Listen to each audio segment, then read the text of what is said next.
নেত্রকোনা দুর্গাপুর উপজেলার বিজয়পুর সীমান্ত দিয়ে ২১ জন বাংলাদেশিকে পুশিন করিয়েছে ভারতীয় সীমান্তরক্ষী বাহিনী বিএসএফ।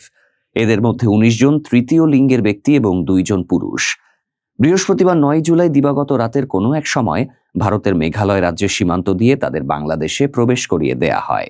পরদিন শুক্রবার ভোরে দুর্গাপুর উপজেলার বিজয়পুর সীমান্তবর্তী আতকাপাড়া গ্রাম থেকে তাদের উদ্ধার করে বর্ডার গার্ড বাংলাদেশের একটি দল। নেত্রকোনা ৩১ বিজিবি ব্যাটালিয়নের অধিনায়ক লেফটেন্যান্ট কর্নেল এস.এম. কামরুজ্জামান বিষয়টি নিশ্চিত করে জানান, পুশিন হওয়া ব্যক্তিদের মধ্যে ১৯ জন তৃতীয় লিঙ্গের।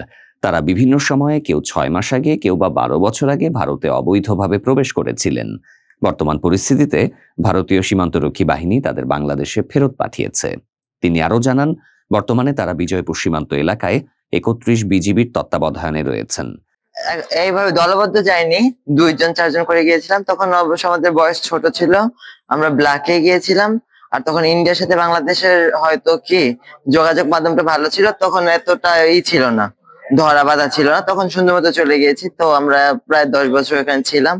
এখন বাংলাদেশের সাথে ইন্ডিয়ার মানে কি সবকিছুর দিক থেকে হয়তো কি খারাপ পরিস্থিতি চলতেছে, তাই ওনারা আমাদেরকে যতই বাংলাদেশি আছে সবাইকে ধরে, সেটা পুরুষ হোক মহিলা হোক আমরা হই যারাই হই না কেন, সকলকে গ্রেফতার করে দেশে হ্যান্ড ওভার করছে।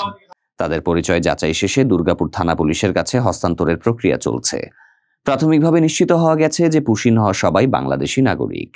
এদিকে দুর্গাপুর থানার ভারপ্রাপ্ত কর্মকর্তা মোহাম্মদ মাহমুদুল হাসান জানান, আতকাপাড়া সীমান্ত দিয়ে পুশিন হওয়া ব্যক্তিদের বিষয়ে এখনো বিজিবির পক্ষ থেকে থানায় আনুষ্ঠানিকভাবে কিছু জানানো হয়নি।